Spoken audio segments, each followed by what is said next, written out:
Hey guys, my name is Mitch. I am the Product Innovation Manager here at Langdon Tactical, and today we're going to be going over how to install your Vantagepoint Armory Compensator onto your PX4 Compact. Alright, so everything we're going to need to do the installation is obviously the compensator, a TLR7 sub, not the TLR7A, but the TLR7 sub with the 1913 variant.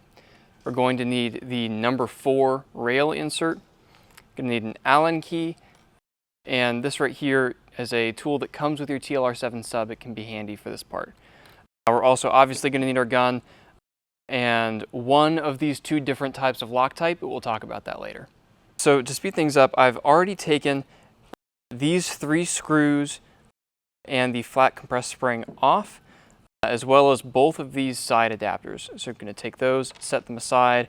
You see this current key that's in there is the number 3. Don't need this.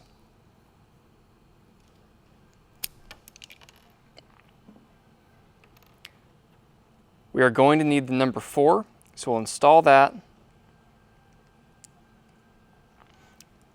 just as so. All right, so now what we're going to want to do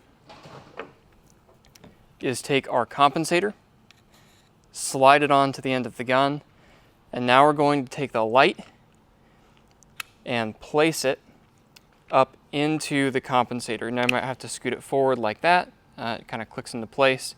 And now what we're going to do is install the 3 screws that we removed at the beginning.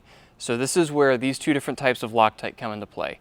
What we recommend for our personal use, like for those of us who have these in the shop, is Loctite 290. It's a green wicking Loctite.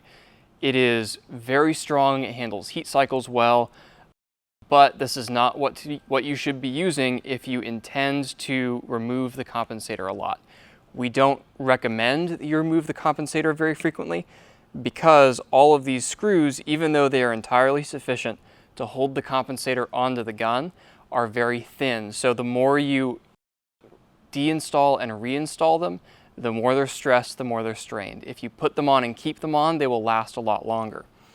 So what you'll do is take either your green Loctite or your blue Loctite. This is 248. We prefer the solid, but you can also use 242. Apply that to each of these screws and reinstall.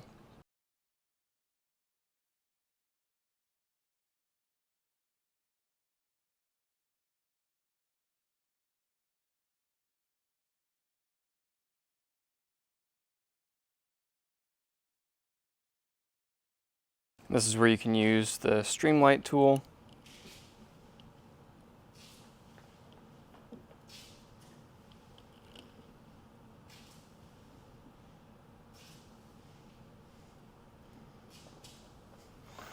And tighten that.